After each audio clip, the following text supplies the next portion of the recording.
He enjoyed letting the admin staff out early on holidays so they could get some shopping done or spend a little extra time with their families.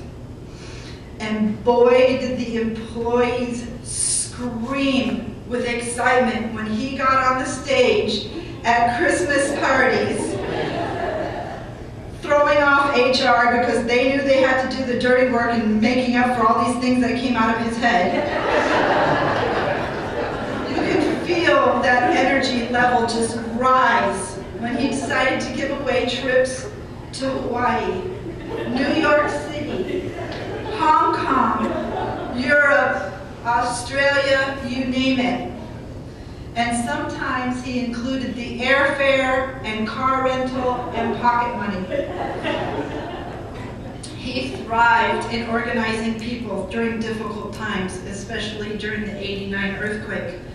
We had 4,000 people in the hotel that day, and he made sure that everyone was well taken care of.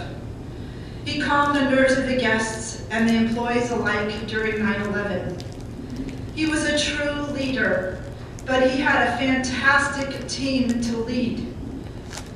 People have stayed here for 15 plus years because he was here. I worked with everybody and I felt them honor my father, and I enjoyed working side by side with all of you. A sound piece of advice my father said to me, Bootsy, when you're faced with making a decision and you don't know how to handle it right away, sleep on it. And if you haven't come up with the perfect solution, that's okay, just make a decision. If you fail, you will then know where you need to make your corrections.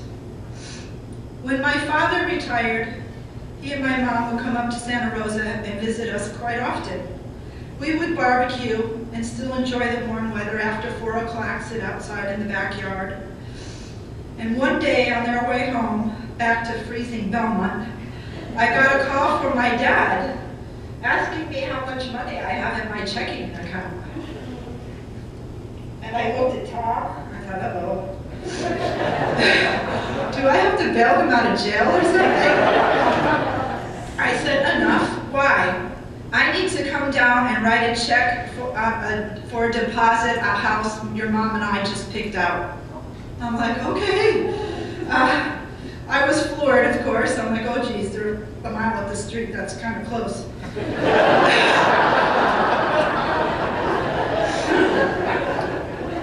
I was a bit nervous having him that close by, but I was thrilled in the long run. I talked to my mom every morning on the phone, sometimes for just something stupid. My dad would just pick up the phone, oh yeah, hi kid, here's your mother. But my dad's new job, he came down and took care of our kitty cats when Tom and I would go on vacation, get the paper, check the mail. He enjoyed it. He went to Trader Joe's. My dad was actually good at picking out produce. It was a true blessing in disguise that they lived so close by, because towards the end it made it a lot easier for me to dart up there and take care of them. My dad was never quite the same after the loss of my mom. They just celebrated their 49th wedding anniversary on the 17th of November. They were together for 53 years.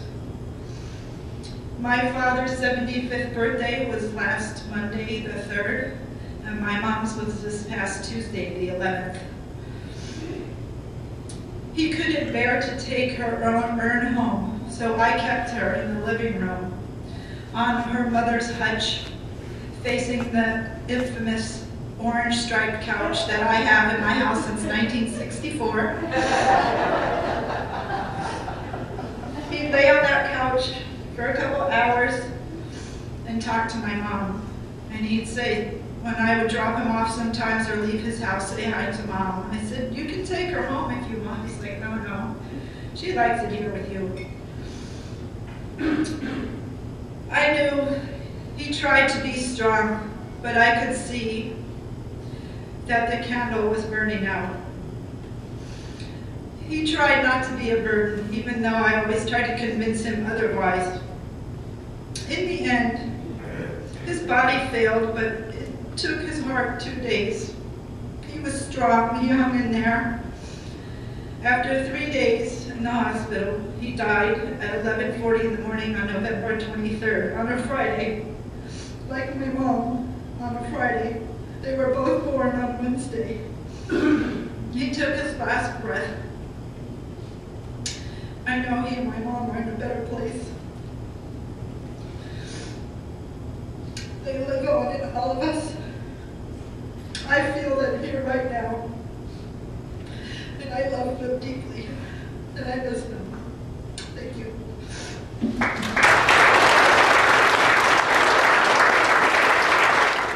A lot of you don't know, but I'm from the East Coast. I tend to talk fast. I'm nervous, so keep up. A few of us went out to dinner last night, and that's when I found a gem. By some of the people that worked with him, called him the Holger. Boy, I wish I had that for the last 10 years. He was like my second father. You all know him for his working years, but I got to know him during his retirement years for the last 10.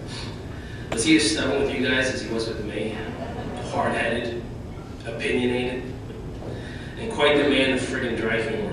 And since being from the East Coast, that we understood each other very well with that. He could say a line and just look at you with the straightest face, and it was the funniest thing I would have ever heard.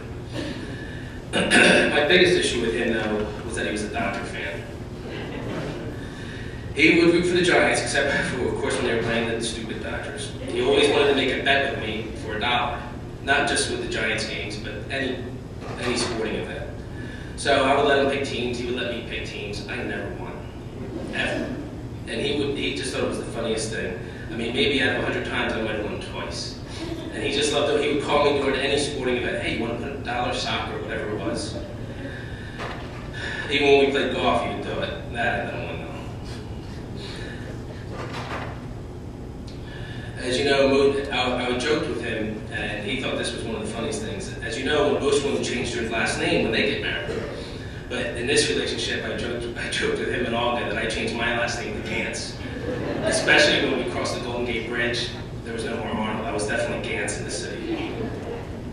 A few years ago, we had a Gantz family vacation to Italy for 3 weeks. And during our outing, Bootsy and Holger would go shopping, and Holger and I would duck into the bars and little cafes and do schnapps, or grappa. By the end of the day, we were feeling pretty good, and it didn't really matter what Bootsy and Holger bought. And we went to Lake Como, and we stayed near the Villa d'Este on Lake Como, where Holger was a waiter during the summer months in the 50s. In the wintertime, he worked in Switzerland with Carl Holger, actually. And for the wintertime at the hotel school. And then in the summer, they would go down to the Villa d'Este and wait on the rich Americans. So when we went there, we went and had lunch, and he walked around, and nothing was changed. Really, you could see him a bit bring him back as his kid. He had a Vespa, he said he would ride around all in the mountains of Lake Como, go up to Switzerland and all, which was amazing, because if you've been there, the roads aren't that good. I'm sorry. And then this year, in January, the 4 of us planned another family vacation going to Germany to see some family and friends. And we were going to do a Viking River cruise. And Holger and I were joking that we would be ducking in the bars there and doing schnapps. But of course, that ended up not happening.